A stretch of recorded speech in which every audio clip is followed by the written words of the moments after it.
dia, boa tarde, boa noite, queridos ouvintes. Sejam muito bem-vindos a mais um bate-papo à luz do candeeiro. Eu sou Francioli Araújo. Eu sou Caroline Silva. E eu sou Ingrid Moreira. E hoje temos um convidado especial, Júnior Pascoal. Boa noite, galera, tudo bem? Sou o Júnior, muito obrigado pelo convite. E vamos falar sobre o que hoje, Ingrid? Então, gente, hoje nós vamos falar sobre a realidade da pós-graduação, o emprego. Será que tem emprego? Será que não tem? Será que a gente escolhe entrar para pós-graduação porque a gente ama ou porque a crise está alta? O que será que está acontecendo? A gente vai conversar um pouquinho sobre esse universo que depois que acaba a graduação, para algumas pessoas é o caminho. Vamos soltar a vinheta para depois conversar.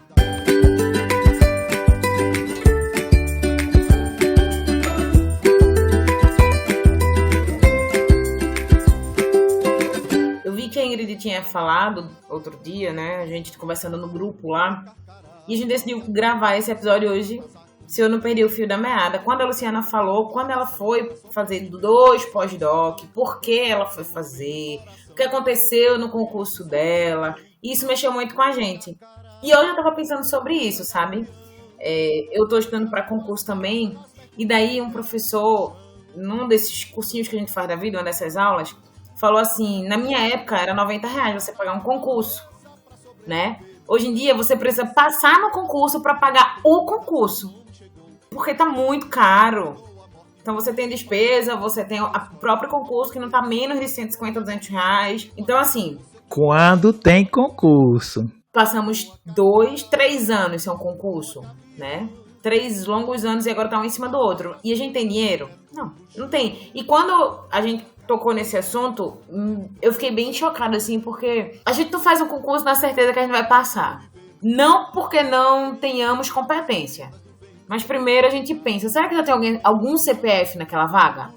É a primeira coisa que eu penso. E eu penso 1, 2, 3, 4, 5, até que eu desisto. Eu fico pensando se, dependendo do lugar, da região... Ai, gente, o cachorrinho aqui. Eu fico pensando se eu vou conseguir ter competência ou agradar alguém pra passar. Mesmo sabendo que eu não preciso agradar ninguém, que eu só tenho apenas que fazer o meu papel. Eu tenho refletido muito e debatido muito isso em terapia.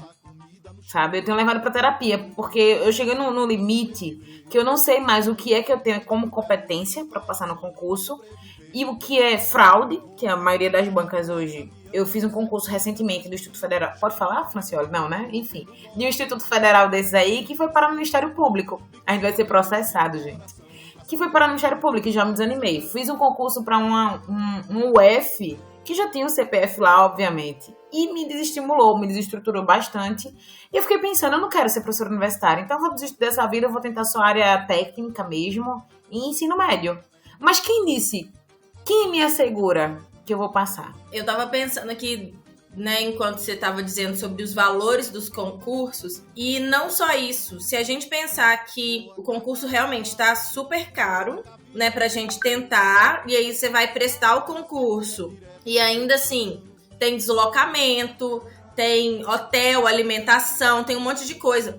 Mas se a gente pensar um pouquinho mais atrás, eu não sei na área de vocês, e nem sei se são em todas as universidades, mas, gente, para seleção de mestrado e doutorado, também tá um absurdo de caro. Tem universidades que ainda tem processos seletivos gratuitos em alguns programas, mas tem outras que, assim, R$350 uma inscrição pra você entrar no mestrado. Tipo, você nem sabe se você vai passar. Claro, no concurso também, a gente nem sabe se vai passar. Mas assim, como que você paga R$350? Ou, na verdade, na minha concepção, isso já é uma forma de você cortar pessoas. Você já corta ali, ó, na entrada. Porque quem tem R$350 pra jogar fora? Ingrid, mas você vai ser mestre ou doutor. O concurso você vai ficar lá efetivo. Você vai ganhar dinheiro pelo resto da sua vida. Eu tô abismada.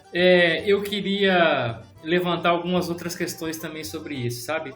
Nessas pesquisas que eu olhei aqui, tem um negócio que chama mestres e doutores, que é um levantamento de número de mestres e doutores do Brasil. Isso vem desde 2005, se não me engano. E aí, obviamente, esse número aumentou muito, né? E aí tem o efeito também, somado com essas coisas que vocês falaram, desses números.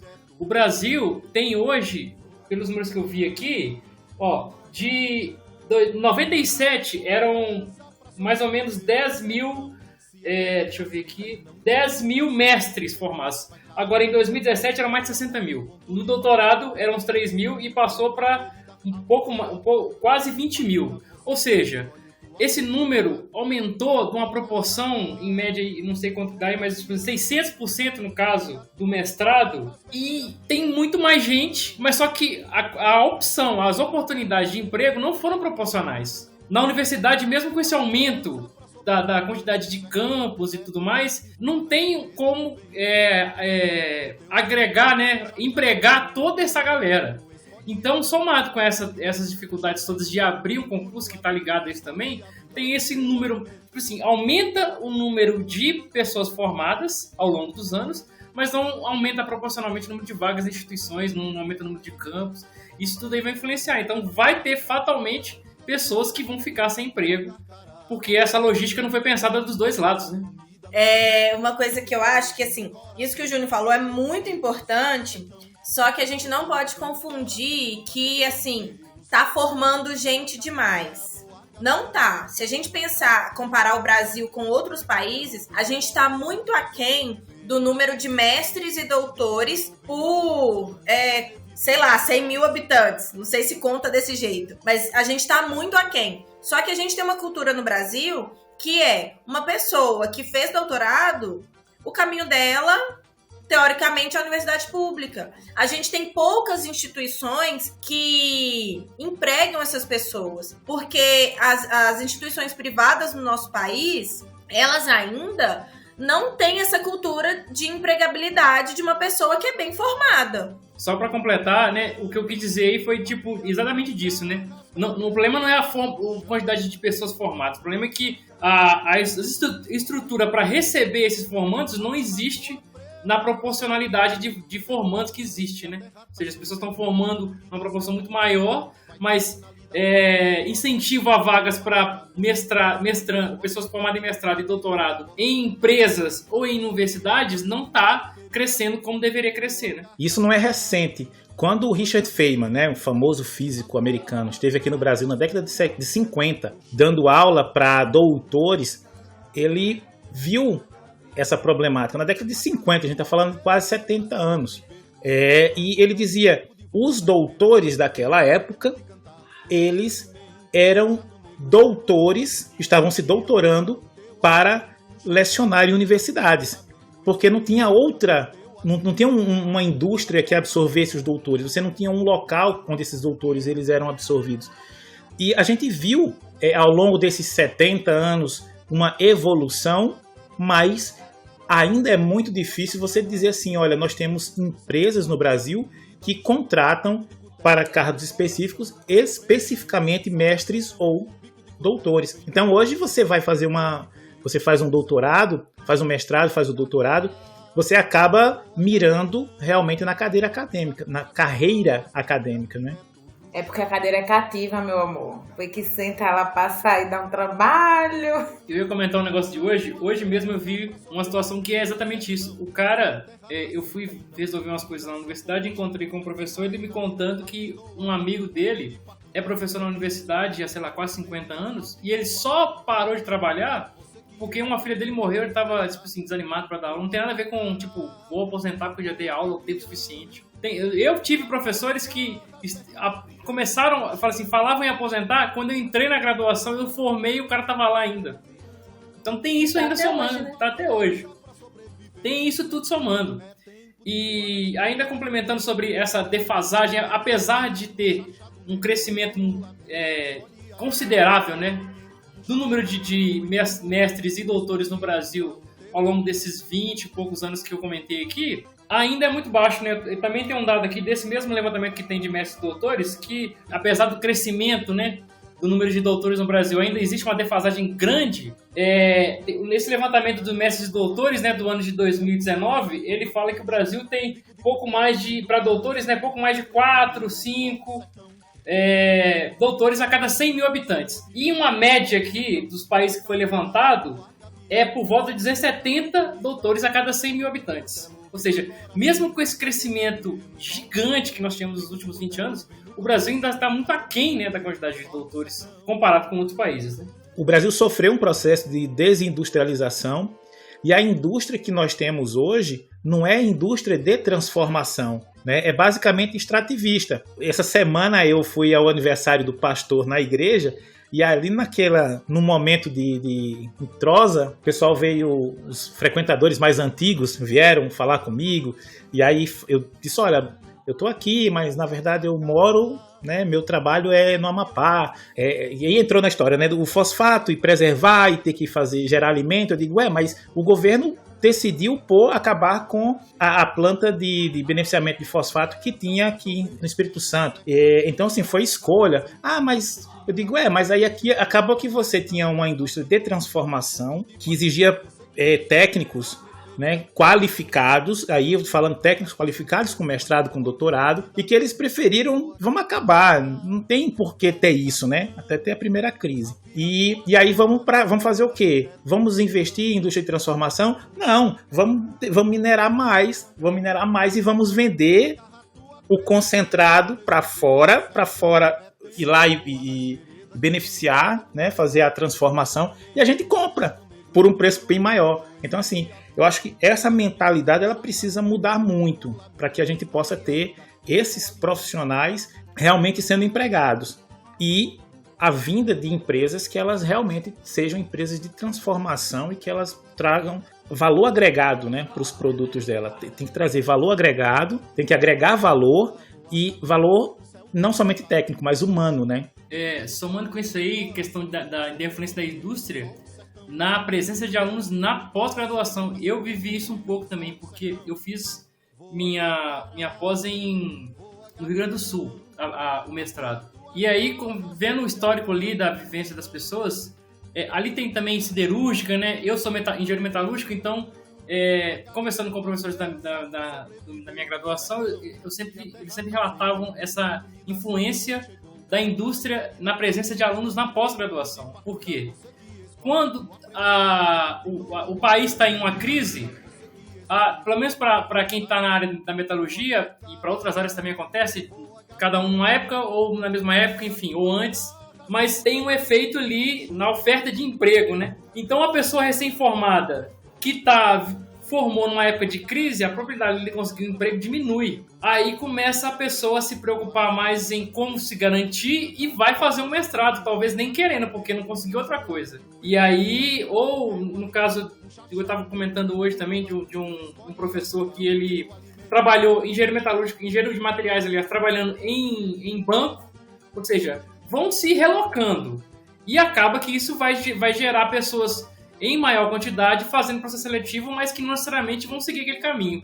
E depois ainda soma com o fato de que, se o mercado melhorar durante o curso dessa pessoa, ela vai abandonar o curso sem pensar duas vezes. Na fala de vocês dois, ainda tem uma coisa, Júnior, que piora tudo, é que o cara sai da universidade e vai fazer uma entrevista, você tem que dominar o inglês, ter isso, aquilo outro, 50 anos de experiência, porque você tem que trabalhar durante graduar, e se você tiver uma pós, você tem que ser especialista em tal coisa, e o teu salário.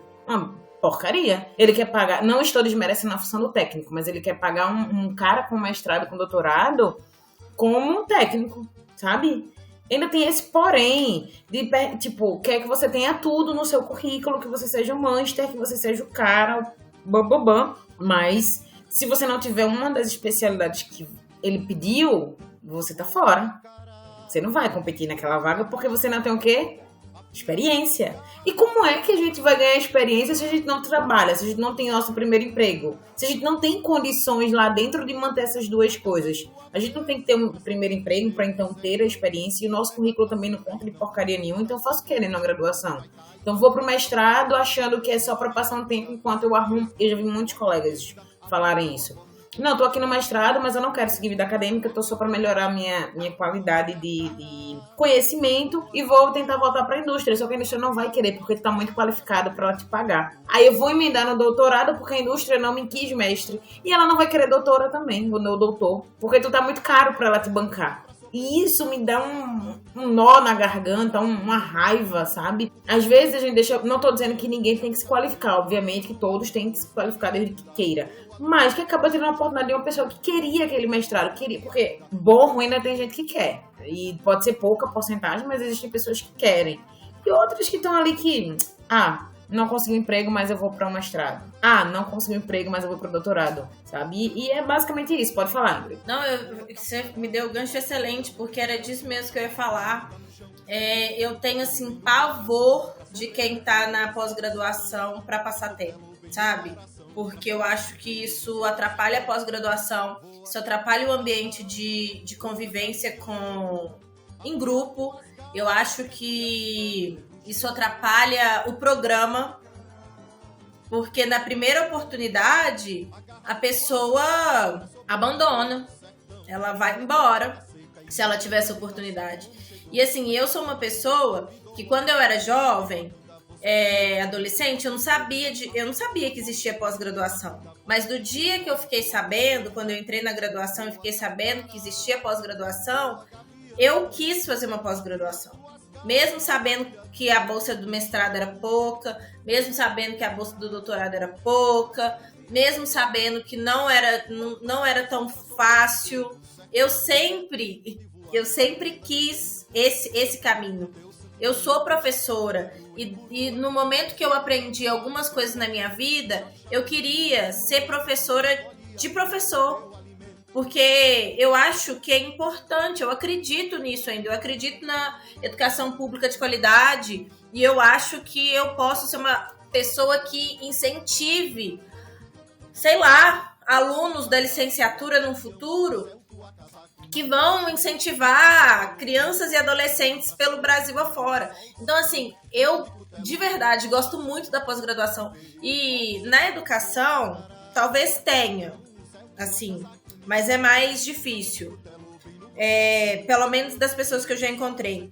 Mas na engenharia, né, das pessoas que eu convivo e que eu conheci ao longo da minha vida, ou outras áreas, é muito comum a pessoa porque ela não achou nada para fazer. E aí isso me dá muita raiva, porque a pós-graduação tem vários problemas, todo mundo sabe. Mas tem gente que tá ali só pra ficar ali, não vai produzir nada de importante pro mundo, não vai devolver nada, vai devolver um artigo científico que a população não vai ler, então pra mim não devolveu nada, pra população que tá pagando imposto. E ainda vai falar mal da pós-graduação o tempo todo. Tá fazendo o que ali, gente? Tá atrapalhando, você tá atrapalhando sua vida, tá atrapalhando a vida do seu orientador, tá atrapalhando a vaga de alguém que gostaria de estar ali, você tá atrapalhando um monte de coisa. Eu tenho pavor, desculpa, eu fiz um desabafo. Eu tenho uns sentimentos conflitantes em relação a essa opinião, sabe? E assim, eu vou dizer por quê. Antes de eu dar a minha opinião, eu vou até pedir aqui pro Júnior fazer uma coisa que ele não fez. Nós estávamos tão empolgados aqui na conversa que o Júnior não falou quem é ele, qual é a formação dele, o que ele tá fazendo. Basicamente ele já faz parte da família, do time, aí a gente só foi passando por cima, né? Pois é. Porque assim, aí quando ele falar, aí eu vou falar, eu vou falar um pouquinho sobre esses meus sentimentos conflitantes em relação a esses pontos que a Ingrid tocou agora. Vai lá, Júnior, se apresenta. Bom, pessoal, eu sou o Júnior, sou natural de Mariana, sou engenheiro metalúrgico formado pela Universidade Federal de Ouro Preto. Fiz o meu mestrado na Universidade Federal do Rio Grande do Sul, trabalhei lá com liberação de fármacos, biomateriais, no laboratório de biomateriais do programa de pós-graduação em engenharia de materiais. E estou fazendo agora um doutorado na Universidade de São Paulo, na USP, aqui em São Carlos, né, no campus São Carlos, trabalhando com impressão 3D, ainda na área de biomateriais, mas agora na área de impressão 3D, de materiais para regeneração óssea. Olha, legal, show de bola. Agora deixa eu falar aqui. Eu sou da área de materiais e leciono na área de mineração. Então, o meu mestrado foi numa área mais de materiais, a parte de cerâmica convencional, e o meu doutorado é na área de mineração, junto com uma empresa. E isso eu já falei várias vezes por aqui também. E enquanto professor da área de mineração, em período de concurso, em período de pós-graduação, eu vejo assim, essa área de mineração e metalurgia, fazendo essa pareia aí com a formação do Júnior, ela é muito sazonal. São áreas que têm uma sazonalidade muito grande. Então, tem hora que tem muita gente empregada e faltando mão de obra no mercado. E aí você tem aumentos de salário e tal. Eu peguei, por exemplo, uma situação na Onça Puma, no Pará, que ela estava entrando em operação e nós tínhamos, é mania de falar nós, o pessoal da Vale, eles tinham vários técnicos, nível 1, pessoal, muitos que tinham acabado de entrar e que receberam a proposta de ir para Onça Puma, que era um local ainda mais remoto, ainda mais distante do centro. E aí você tem Parauapebas ali, que não é um centro, mas você tem uma estrutura melhor do que lá na Onça Puma. E muitos desses técnicos receberam a proposta de sair de técnico nível 1 para técnico nível 7. É um pulo e tanto na carreira e no salário. Existem algumas situações em que você tem, por exemplo, um engenheiro de minas saindo da graduação e pegando ali, inicialmente, um salário de 5 pau. Né? Então, você tem algumas situações dessa. Então, 5 paus, quando você compara com uma bolsa de mestrado de 1.100, 1.200, né? Acho que deve estar por aí. É uma diferença brutal.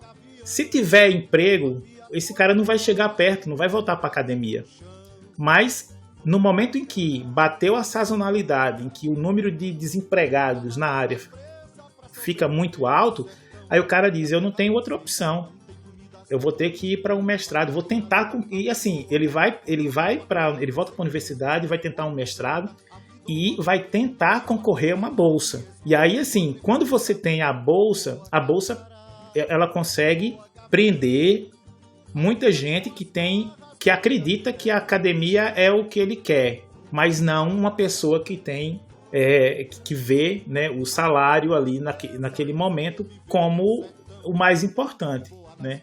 E, cara, querendo ou não, o salário é mais importante. Entre estar ganhando 1.100 numa faculdade para produzir artigo, eu quero ganhar 5 paus, pelo menos, e com a possibilidade de ganhar uma PL no final do ano.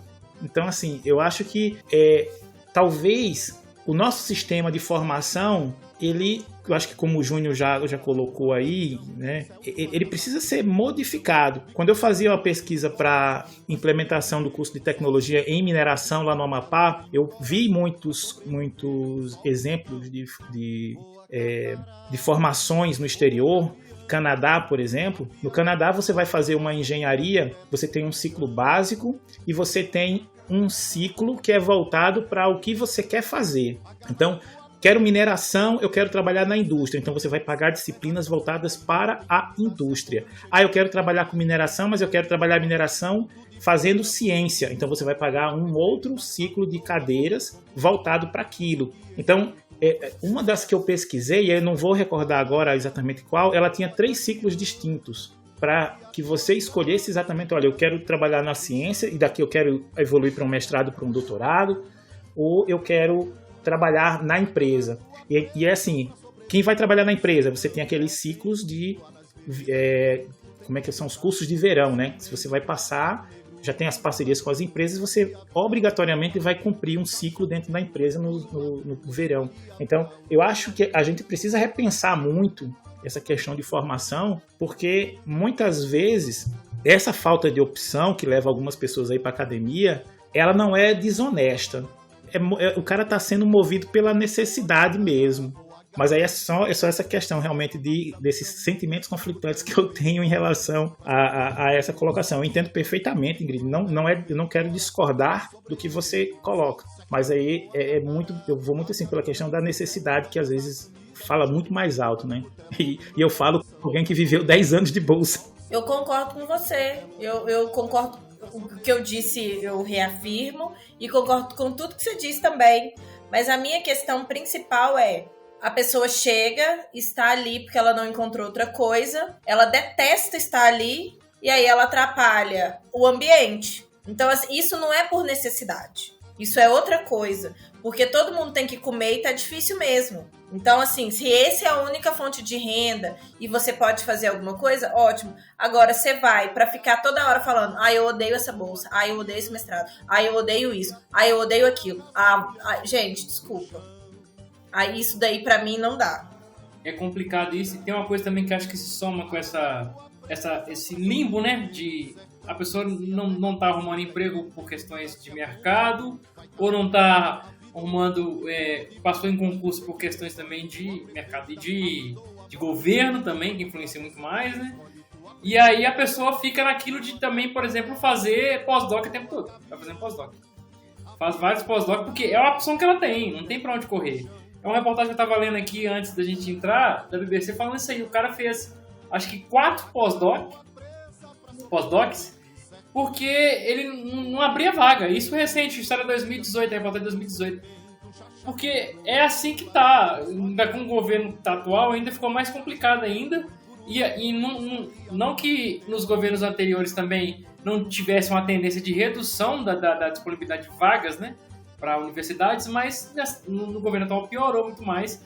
Então, acaba que a pessoa tem que publicar para ter pontuação no concurso, na seleção. E se ela não estiver na área acadêmica, estiver trabalhando em uma outra área, que fatalmente pode acontecer para uma pessoa quando ela não arruma um emprego na área de docência ou na área de pesquisa, ela tem que arrumar um jeito de se manter na ciência, publicando, para quando abrir o concurso ela tá apta a pleitear a vaga. Então tem essas questões também que são somadas, né? Não tô aqui para julgar também quem tá e como não tá, mas eu concordo muito com o que a Ingrid falou, concordo com o que o Francioli falou, concordo com o que o Júnior falou, mas assim, existem casos e casos que a gente tem que analisar. Não, eu concordo com todo mundo, mas eu acredito que existem, como no tribunal. Ai, gente, ficou péssimo. Calma, respira. Como no tribunal, pode ser o mesmo crime cometido de formas diferentes, sabe? E por pessoas diferentes, com visões diferentes. E o juiz que vai analisar se aquilo foi um crime, se foi apenas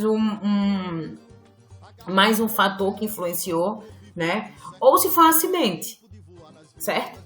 E daí, depois dessa confusão toda que eu fiz, que eu concordei, que eu discordei, que eu fui pra frente, pra trás e não disse nada, eu acredito que cada um tem a sua prerrogativa e o seu posicionamento de estar ali. Mas já que você tá ali, abrace a causa e só vá, né? Não tem muito o que fazer. Se você de repetir todos os dias que não gosta, só vai tornar aquilo ali um fardo, certo? E como muitos eu sei que queriam ter algo melhor e não tem, mas estão ali, estão passando, eu infelizmente sinto muito por todos nós, porque eu sei que não é bom pra você mesmo se você tá lá, porque todo mundo precisa comer, né? Todo mundo precisa de atividade, mas olha o absurdo. A Universidade Estadual de Pernambuco, no ano de 2020, abriu uma seleção simplificada para professor. Nessa época, o salário foi foram 131 vagas, 30 horas semanais, e o valor foi de R$ 2.093. Detalhe, o edital é super extenso e ele pede várias coisas, assim. Tutoria com EAD, estágio obrigatório, tudo é pontuação que você tem. Mas você tem que ser professor conferente, evento científico, ministrante de oficina, ministrante de minicurso, projeto de extensão, Gente, é muita coisa para pontuar. Tem que ter artigo publicado, isso tudo é pontuação. Ou seja, no final você tinha que somar 100, eu acho, né? Para passar, para dar aula. Um cara, para ele pontuar tudo isso, eu posso até deixar o link aqui, se vocês quiserem dar uma olhada depois, Francioli, não sei se a gente pode fazer isso, mas um cara, para pontuar tudo isso que eles pediram, ele tem que ser no mínimo doutor. E tu vai pagar 2.300 a um doutor, 2.030 a um doutor por 30 horas de aulas no ensino superior dada. Bicho, a defasagem já começa daí. O absurdo já começa daí. Quanto é que é uma hora aula de uma universidade particular de um doutor? R$50. 55. Depende. Não, assim, calma. Se depender da universidade, seria, teoricamente, para ser acima de R$50. Seria a média de R$50 a R$60 a hora aula. Se for uma instituição que está iniciando agora, aí ela ainda vai conversar com o professor, vai dizer que está iniciando, vai dar aquela chorada e vai pagar pelo menos uns R$35, R$40. E se for uma que já está estabelecida, vai dizer, eu pago isso se você quiser, bem, se não quiser, problema é seu que tem outro na fila. E como eu falei, digitei aqui lá no início, com algumas mudanças nas diretrizes do MEC, abriu brechas para que instituições privadas ela tenha apenas no seu quadro 3 ou 4 doutores e o resto seja especialista e mestre. Ou seja, tu consegue baratear ainda mais, porque os doutores só são os coordenadores de curso, basicamente. Foi o que aconteceu com a universidade, lá no Rio, uma universidade particular lá no Rio Grande do Norte, que de uma hora para outra demitiu a maioria dos doutores. E acabou, minha filha, eu não vou pagar teu salário, entendeu? Porque elas eram obrigadas, porque tinha uma cláusula no MEC que obrigava todas as instituições, públicas ou privadas, a ser apenas um quadro de doutores para ensinar a graduandos. Depois que isso caiu, meu amor, então assim, eu fico estarrecida com a demanda que se é pedida e com o valor que se quer pagar. E digo mais, tem um edital mais recente que esse, é porque eu não achei, tá? Que é pior do que esse. Pior do que esse. E daí eu digo, talvez a gente não queira, eu quero ser doutora. Hoje eu tô triste com a academia, mas por outros motivos, sabe? Porque a gente vive levando na cara o tempo todo, é muito cansativo, eu tenho que estar falando, provando a minha verdade o tempo todo, inferno. Eu tô bem exausta, por outros motivos. Eu tô cansada da pós-graduação por outros motivos. Não que eu não queira, eu sempre quis ser professora. Mas hoje, a política, ela me cansa muito. A sociedade não entender e eu ter que repetir me cansa muito. Não que eu não vá repetir várias e várias vezes, se for necessário. Mas a situação que eu tô hoje de perdi o encanto é por outros motivos, não por não gostar. E eu continuo gostando. Mas tu imagina, eu estudo desde que eu tinha 17 anos, gente. Na universidade pública. Eu tô com 30. E eu leio um edital desse e dizer, vou te pagar R$2.000. Não tem explicação, não tem, sabe? Mas pode falar, já desabafei aqui o que eu queria, já mostrei a minha dor, já disse com quem eu concordava. No caso, o juiz da minha vida sou eu, e pra mim tá todo mundo condenado, né? Nesse sentido aí, a gente estuda a vida inteira, galera. A gente não para. Então, você vai fazer outro pós-doc com dinheiro, a mamata. Eu vou fazer outro pós-doc porque ninguém quer me absorver. Foi a Luciana que falou isso lá, que ela fez 3 pós-doc, porque ela não tinha concurso. Então, pra gente é doloroso. Tá pensando que é fácil a gente querer pós-doc? Não. Pra gente é extremamente doloroso. A gente quer um pós-doc, porque o professor ele faz também pós-doc numa área que ele queira muito melhorar a pesquisa dentro do laboratório. Mas a gente que ainda não é professor, a gente quer ser professor, a gente quer ser pesquisador, que não tem a função pesquisador no nosso país. A gente tá cansado de ter que estar buscando e explicando porque a gente faz uma peça de um pós-doc. Sabe? Onde é que eu vou ter um currículo, um mini-curso, um artigo e um não sei o que, e uma palestra, se eu não tiver no pós-doc? Eu não tenho. Hoje, aqui no Brasil, eu não tenho essa possibilidade. Quer dizer, eu até tenho, né, nas outras áreas que eu tô aí caminhando, pleiteando, palestrando, né, mas uma pessoa comum que tá só no doutorado, ela não vai ter um currículo extenso desse. E é isso. Mas pode falar, que já, né, eu disse que aquela boca não consegui. Mas aqui a gente não consegue isso mesmo, não. Tava pensando, olha a situação. Porque, né, as pessoas às vezes pensam, mas um pós-doc. É péssimo, porque você não tem garantia. Porque qualquer momento o governo pode falar assim, não tem dinheiro e cortou sua bolsa, mesmo que você tá no pós-doc. E aí, como é que você... Aí você pensa, nossa, vou comprar uma casa. Não vai.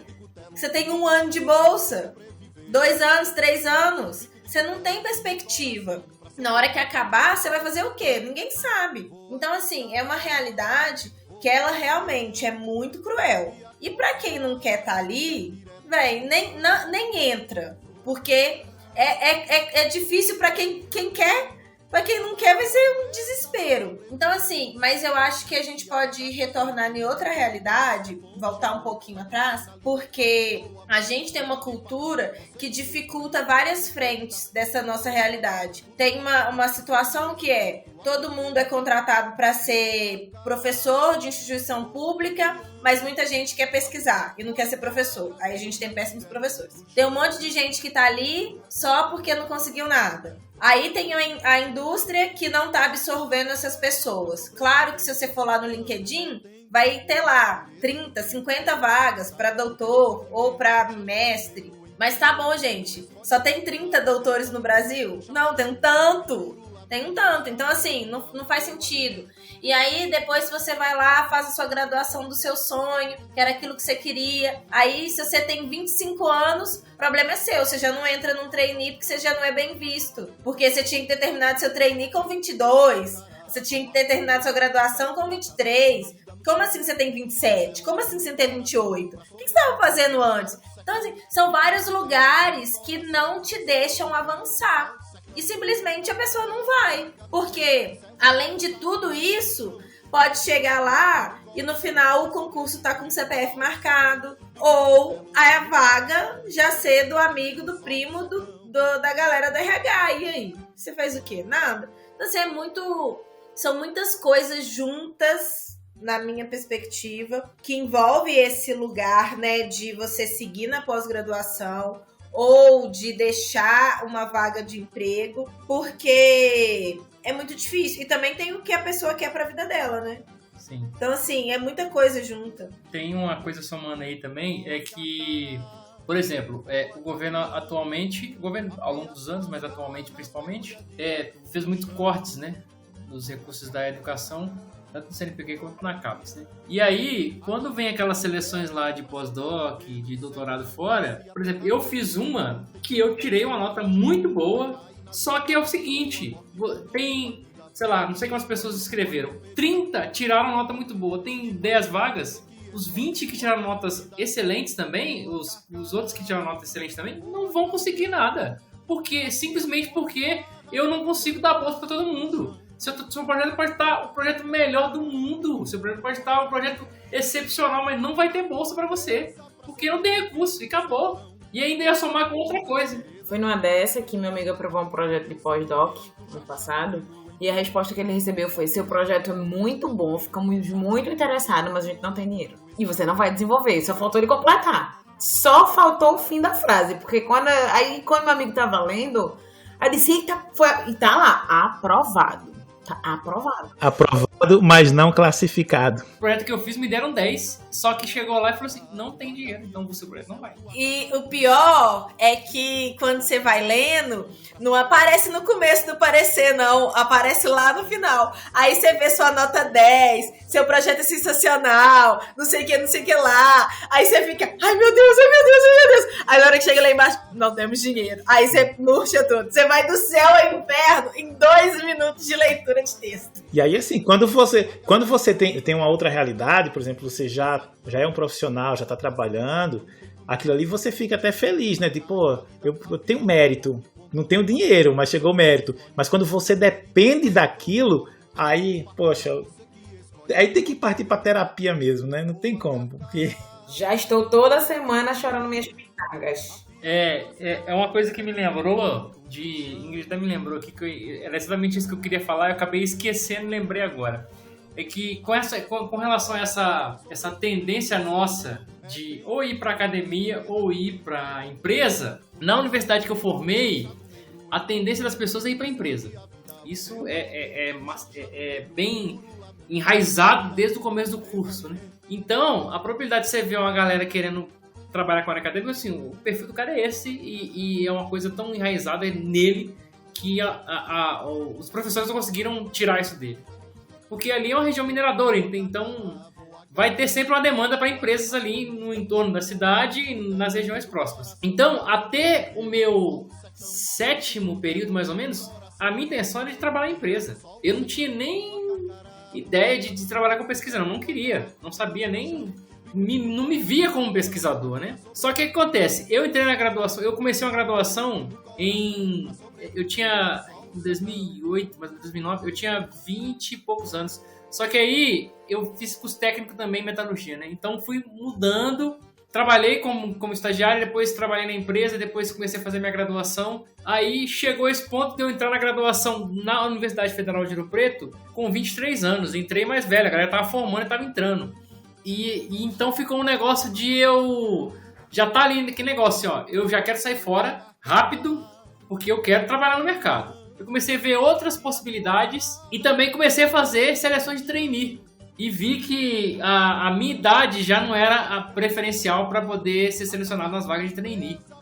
Porque eu formei com 28, né? Então ficou esse negócio de eu... Pô, aí já comecei a ver, que eu comecei a fazer esse processo seletivo de trainee, tava do meio pro final do curso, né? Já ver como é que funcionava. E ainda fiz estágio numa empresa na região lá de Ouro Preto, então aquilo já me frustrou mais ainda, sabe? De um ambiente de indústria, vendo até uma diferença nos tratamentos, uma imagem vendida que não era na prática. Aquilo ali me mudou muito e eu falei assim, poxa, eu acho que talvez a área acadêmica se encaixasse mais no meu perfil, né? E foi assim que pro começo e pro final do curso eu comecei a ver essas coisas. Então essas coisas me mudaram completamente, essas visões aí de conhecer o ambiente da empresa e ver que aquilo não era tão bom como eu imaginava que era, que foi vendido para mim. E somando com isso ainda a possibilidade de fazer pesquisa mesmo, que eu não tinha essa ideia de como que eu ia fazer pesquisa até fazer iniciação científica. E ainda mudar ainda, porque a tendência da metalurgia em Ouro Preto é de trabalhar na área de extração. E eu fiz o meu mestrado trabalhando com biomateriais cerâmicos. Nem na metalurgia eu estava mais. Então aquilo foi um negócio assim que... aquilo se moldou e foi concretizado quando eu cheguei lá, né? Porque eu descobri o trabalho que eu acabei trabalhando com isso, o tema que eu acabei trabalhando, e me interessei bastante, mas a intenção minha é trabalhar com metal ainda, mesmo com biomateriais mais metálicos. E acabei mudando completamente. Mas essas coisas foram me direcionando e me fortaleceram, sabe, para essa área pra essa área acadêmica. Mas tem pessoas que talvez são da área acadêmica e não são direcionadas. Aí vem uma crise e direciona ela, obriga ela a poder a ter que conviver com aquilo, e ela vê que o lugar dela é aquele. Então essas crises também tem essas coisas, sabe? Talvez a pessoa que forçada a entrar na área acadêmica porque não teve um lugar no mercado, acaba também conhecendo uma oportunidade que ele não achava que poderia ser para ele. Concordo. Assim, a experiência que eu tenho com tanto do mestrado também, para mim foi, mesmo eu sabendo que era o que eu queria, porque chegou um determinado momento que eu sabia que eu queria ir para a área acadêmica, mas eu queria desenvolver no meu mestrado alguma coisa que dissesse assim, poxa, vai servir para alguma coisa. E aí foi muito complicado, porque eu cheguei num determinado ponto que meu orientador, na época, queria que eu ficasse no laboratório. E eu estava como professor substituto. E aí eu dizia, pô, se eu largar professor substituto aqui, primeiro que eu não vou ter renda. E eu já estava, não estava casado ainda, mas a gente já estava conversando. E assim, eu não vou ter renda. E aí, para fazer um concurso para professor efetivo, eu preciso de ter experiência eu preciso dessa experiência como professor substituto. E aí, assim, eu não fui. E isso estragou minha relação com o meu orientador, assim, de uma forma brutal. A ponto de ele ser o único a fazer críticas na defesa. O único. Então, assim, você precisa de uma experiência. Eu sabia que era aquilo ali que eu queria, porque era disso, olha, agora que eu já estou aqui como professor substituto, pegando essa experiência, eu quero terminar esse mestrado. E aí a gente entra numa outra situação aqui, que é a questão da experiência, né? Experiência de você... Eu entrei também na universidade, Júnior, mais velho. Também fui fazer curso técnico. Fiz 2 ensinos médios, um técnico, os 2 técnicos, mais um, eu diria assim, foi um técnico mesmo dentro do Instituto Federal. E depois entrei na universidade, ainda no Instituto, mas para fazer um curso superior. E assim, eu valorizava muito essa questão da experiência que você tem, né? Você passar um tempo fora, observar o que você tem ali. Você estagiou na empresa, eu também estagiei. E eu vi como é que era o ambiente corporativo. Todas as mazelas eu vi. E eu digo assim, mazela a ponto de assim, dizer assim, olha, se você não fizer tal coisa, ou se você fizer tal coisa, você pode amanhecer com a boca cheia de formiga. Eu escutei isso dentro da iniciativa privada. E aí, muitas concepções completamente erradas do pessoal com quem eu trabalhei dentro nos vários ambientes que eu trabalhei na iniciativa privada, inclusive que educação não levava ninguém a nada. Isso foi assim, foi a gota d'água para eu dizer, não, eu não quero isso, eu quero academia. E aí foi onde eu me interessei, corri muita iniciação científica, né? E aí moldou realmente a minha formação, né? Me levou exatamente para o caminho.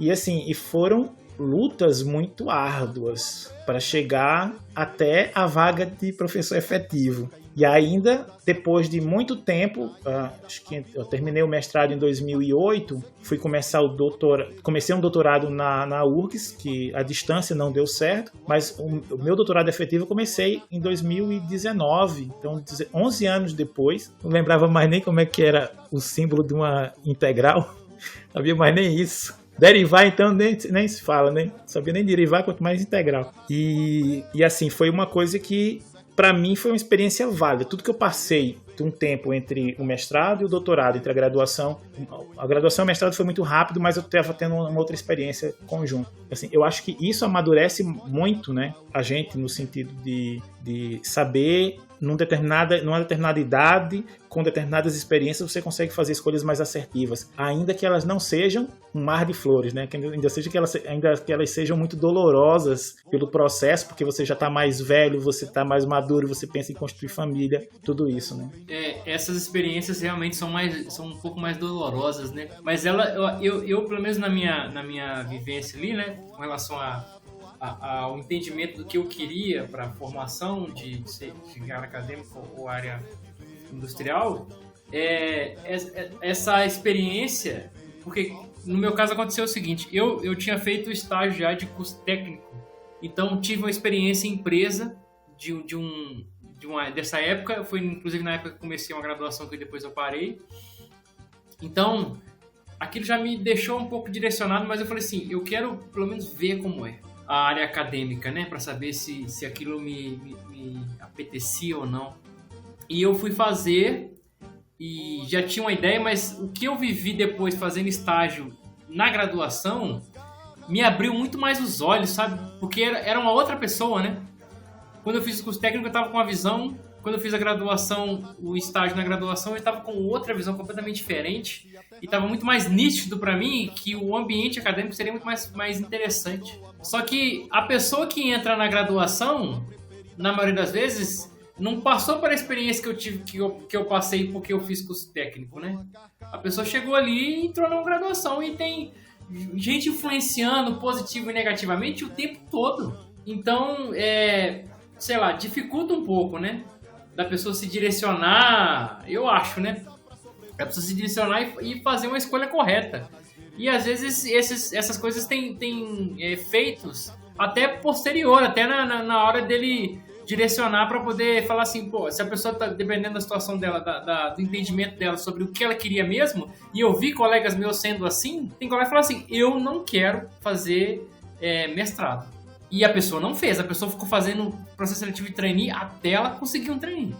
Só que ainda soma com isso uma questão financeira, né? Porque tem quem garanta que ela possa correr atrás disso até ela conseguir. Aproveitando essa deixa aí, falando questão financeira, eu tava falando com uma amiga essa semana. Eu prometo que é a minha última fala antes do fim desse podcast de hoje. Que eu me comportei, né? A gente tava falando que hoje não é fácil, eu tô tentando um concurso e não é fácil. É muito diferente a meritocracia de uma pessoa que, estudei pra Polícia Rodoviária Federal, estudei pra ser perita criminal, eu sento pra estudar de 7 da manhã às 7 da noite e eu não me preocupo com nada. Velho, eu tenho um doutorado, eu tenho uma casa, eu tenho minha família, sabe? E eu não sou casada, né? Tem esse detalhe, eu não sou casada. Eu tenho minhas atividades, eu dou aula, eu não consigo sentar. Se eu sentar eu me policiei pra sentar 2 horas todos os dias, que é o que eu consigo. Porque nem estando em casa eu consigo. Tipo, eu não vou deixar minha mãe arrumando a casa inteira sozinha e vou estar aqui estudando bem de boa. Minha condição não é essa. Minha condição eu vou lá, ajudo a minha mãe, termino de fazer minhas atividades e sento pra estudar. E antes de começar a estudar, eu já vou ler um texto para o doutorado, ver se eu consigo escrever qualquer porcaria de alguma coisa para que eu possa ser produtiva para o doutorado, porque ainda tem a questão de eu não ser produtiva, eu achar que eu não seja produtiva para o meu doutorado, e aí já é outra questão, outro podcast. E daí eu fico pensando, aí chega aquela pessoa, nossa, eu passei na Polícia Rodoviária Federal estudando, pagando os melhores cursinhos. Aí entra muito nisso que o Júnior diz, velho, tu tem que ir de banque, tu não precisa cozinhar, tu não precisa limpar uma casa, não tem uma criança pra levar na escola, tu não tem uma aula pra dar, tu não tem um doutorado pra terminar. E mesmo as pessoas que têm um doutorado pra terminar, mas que têm uma rede de apoio melhor que a minha, ou que tenham mais condições financeiras que a minha, conseguem mais. Sabe? Aí minha amiga faz, Carol, eu tenho uma amiga, né, que eu tô passando com ela diz, Carol, eu tenho que trabalhar eu me sustento sozinha.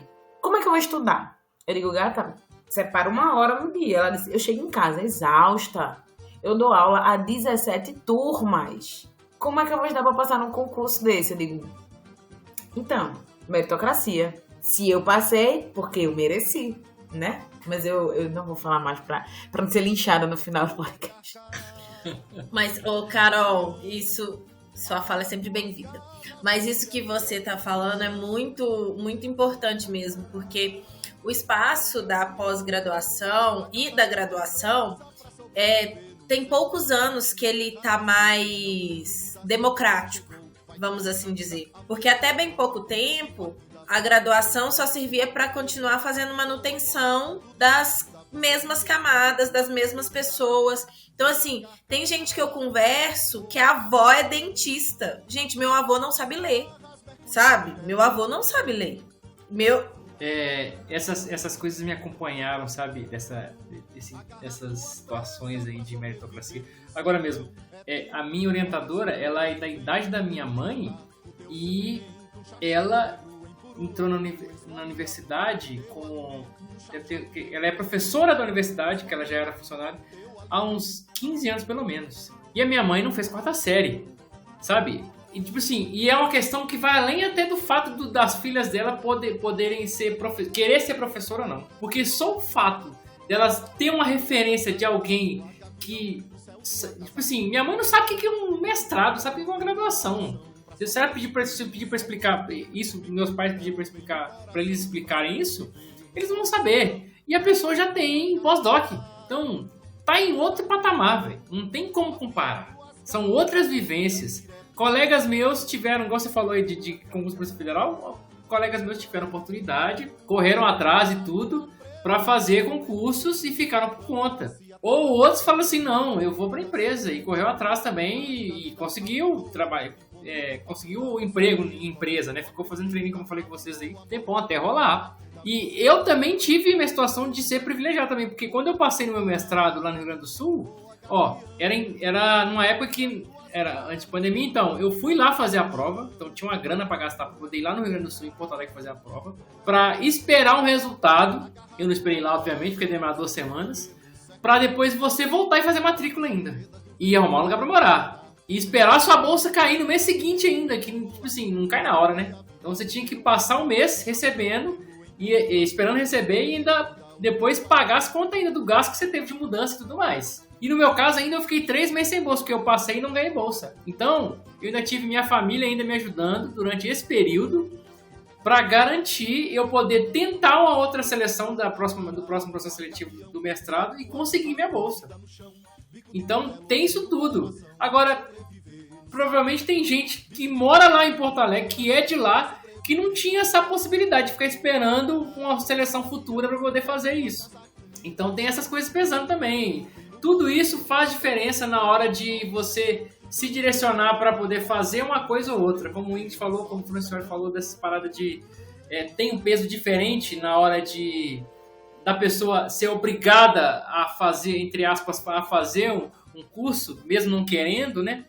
E aquela questão de que, que a Carol também falou de, tá ali, não tem opção, tipo, tá aqui, tem que pagar minhas contas, tô com a bolsa, então vamos fazer valer, né? Vamos pegar esse diploma aí, porque também você não tá aqui só pra poder ficar de brincadeira esperando a hora de sair. Mas acontece também, já vi muita gente que, quando surgiu o emprego, vazou, se vira aí, eu não vou ficar aqui não, nunca terminou o mestrado, nunca terminou o doutorado. E foi nunca devolveu bolsa também não, tá? Isso aí, ó, a maior falácia. Eu fiquei me achando um bobão, sabe por quê? Olha só, eu fiquei preocupado quando eu fiz minha transferência, porque eu fiz uma parte do meu doutorado aí em Pernambuco, né, conheci a Carol e tal. Aí eu fiquei preocupado, assim, gente, como é que eu vou arrumar? Eu tenho que devolver essa bolsa. E na verdade o que aconteceu é que a burocracia permite que eu, matriculado aqui, não tenha a obrigação de devolver a bolsa, contanto que eu termine meu doutorado, né? Eu tenho que conseguir meu diploma e aí eu não tenho a obrigação de devolver a bolsa. E eu não sabia disso antes, né? Hã? Glória a Deus. Não, glória a Deus mesmo. Mas a questão, assim, do jeito que a gente é pobre... Assim, do jeito que a gente é pobre, a gente é pobre. Mas do jeito que a gente é azarado, era capaz de a única devolução de bolsa do Brasil ter que ser a de Júlio. Porque não tem condição. Porque também, gente, essa conversa de devolução de bolsa. Ai, já vi um monte de gente que entrou em processo de devolução de bolsa e não viu R$1 caindo nos cofres públicos. Se alguém que tá ouvindo esse podcast souber, vai lá no grupo do Telegram e anexa a reportagem pra mim ou o Diário Oficial, pelo amor de Deus, que meu sonho é saber quem devolveu bolsa. E não é porque eu acho que a pessoa não tem que devolver, não. Eu acho que tem. Mas é porque, tipo assim, gente, onde que esse processo tá correndo que eu não tô sabendo? Só isso. Mas agora, só pra falar uma coisa aqui, quando eu entrei na graduação, eu não queria fazer ciências biológicas. Eu entrei no curso que, né, quando eu era jovenzinha, eu achava que ia fazer medicina, e biologia era um curso ali meio parecido, que é meio pra entrar. E assim, na hora que eu entrei, não era o que eu queria. Só que aí, eu também fui apresentada a um mundo que eu nem sabia que existia. E dentro desse mundo, eu aprendi um monte de coisa, gostei demais. E da biologia, eu fui para o ensino de ciências. E tô no ensino de ciências. Então, assim, existe... E aí, talvez seja pela realidade, né? De vir de uma família periférica, que não teve acesso à universidade pública, que não teve acesso a todas essas coisas, que eu fiz valer aquela oportunidade que eu tive, que eu procurei algo que fosse interessante, que eu gostasse, porque eu falei no começo do episódio que eu não sabia nem que existia pós-graduação. Mas na hora que eu cheguei lá, eu vi que existia e vi o que tinha que fazer para entrar no pós-graduação e fui, tô aqui, tô indo e vou chegar até lá no final e daqui um tempo, se Deus quiser, nós vamos passar no concurso, porque a gente tá cansado, a gente tá querendo ser menos pobre, nós estamos cansados de ser pobre desse jeito, de passar essas humilhação da pós-graduação, a gente tá cansado. Então, assim, é uma situação que a gente, que você tem que pesar, porque tem possibilidade, sabe? Tem muita possibilidade. Pode falar. Eu só queria falar uma coisa. É que o meu marido, ele, na hora que ele se apresentou, ele falou que ele é engenheiro isso, engenheiro aquilo, doutorando isso, doutorando aquilo. Mas ele não falou que ele é pai de um cachorro fofinho e meu marido. E ele falou da Carol, que conheceu a Carol, mas não falou que ele só chegou aqui porque a Carol me chamou, sei lá o que aconteceu nesse embrolho. Eu cheguei aqui e agora nós estamos aqui todos juntos. Isso era a coisa primeira que meu marido tinha que falar e não disse. Francione, não corte essa parte. Correção aí, né, Francione? Só um adendo. Eu esqueci o que eu ia falar. Não era importante. O que era importante, você não falou? Eu fiquei passada agora. Motivo de confusão. Nunca tinha sido motivo de confusão. Fui agora. O assunto de hoje ainda dá muito pano para manga. A gente debateu, a gente começou num assunto, né, que foi voltado para a questão do que a gente faz ou deixa de fazer, se a pós-graduação é boa ou ruim, mas a gente acabou entrando na questão do que a gente faz para chegar até lá, que muitas vezes não é o que a gente queria, mas a gente acabou chegando lá. Outras vezes a gente queria, mas a gente tem oportunidade. E adentrando-nos também na questão da falta de emprego, na falta de concursos públicos, na falta de oportunidades, num pouquinho de meritocracia, nos perrengues que a gente passa dentro da própria pós-graduação e que uma coisa levou a outra. Mas não termina aqui. É uma discussão que ainda tem muita coisa. A gente pode trazer o Júnior de volta, que ele é basicamente membro, que a gente já nem apresentou ele, né? Vocês viram, ele é esposo da Ingrid. E, por favor, não esqueça essa referência que é a mais importante da noite do dia de hoje, certo? E é isso, então eu vou passar a palavra para os meninos fazerem o encerramento deles e a gente volta com mais polêmicas da pós-graduação. Bom, é isso, a gente aqui tentou abordar de uma forma, mesclando um pouco das experiências pessoais, né, com o que a gente vê de informações sobre o comportamento para a educação, para o emprego na educação no Brasil, mas... Como a Carol disse, tem muita coisa pra gente ver ainda, tem muitas particularidades, tem pessoas que passam por situações mais específicas e que não se encaixam em nada do que a gente disse aqui. tem coisas que são muito mais genéricas, como essas questões aí ligadas à política de cada governo, influenciando a possibilidade de mais doutores e mais mestres serem recebidos no mercado, ou pela indústria, ou pelas universidades.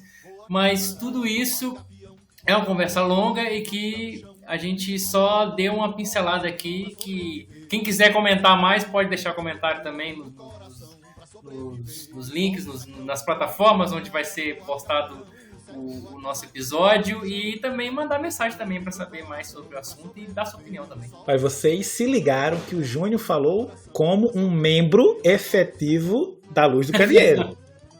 Vocês perceberam, né? Acho que por estar ali, né, junto da Ingrid, que é membro efetiva, como é que é? É um agregado natural, né? Então, já é o segundo episódio, né? É o segundo de muitos, né? Então, assim, é só você dizer o ok pra gente já colocar você também como membro efetivo aqui, né, do podcast. É só você dizer que sim, tá, já entra no time. Eu aceito, é um prazer. Olha aí. Inclusive, já até tem um convidado que eu já falei com ele hoje, inclusive, porque ele falou que pode chamar ele pra julho. Ó, tá vendo? Já entrou com um convidado, deu na minha cara. Tá vendo? Olha, só da sua, né, Carol? E é isso, pessoal. Boa Olha noite. aí. Até a próxima. Tchau, tchau. Eu posso fazer o fechamento? Desculpa. Porque assim, a gente tem que falar para as pessoas, né, que estão nos acompanhando, agradecer a todos os nossos ouvintes, aqueles que nos ouvem até o final, aqueles que nos seguem nas redes sociais, aqueles que estão acompanhando o nosso trabalho, estão fazendo o nosso podcast chegar a mais pessoas, né? Obrigado, Carol. Gente, eu amo vocês, queridos ouvintes. Eu sei que você faz isso para se livrar da história das lives, tá? Mas tudo bem. E lembrar que hoje nós estamos nos principais agregadores de podcast, estamos também no YouTube, todos os episódios estão sendo postados também lá no YouTube. Nós temos um grupo no Telegram que está sempre na descrição, então vocês podem entrar lá para a gente trocar uma ideia, falar um pouco mais, tirar algumas dúvidas sobre a pós-graduação, sobre educação, uma vez que você vê que o nosso time é um time bem eclético, né? Então a gente fala dos temas mais aprofundados da física quântica, a decolonialidade. É um negócio de louco aqui, né? Então a gente está aí tentando sempre trazer mais conteúdo interessante para vocês, temas transversais e não ficar exclusivamente, né, no assunto da pós-graduação, mas ampliar toda essa discussão. Então agora sim, Carol, boa noite, pessoal. Até o próximo episódio, se Deus quiser. Tchau, tchau. Tchau, tchau. Tchau, gente.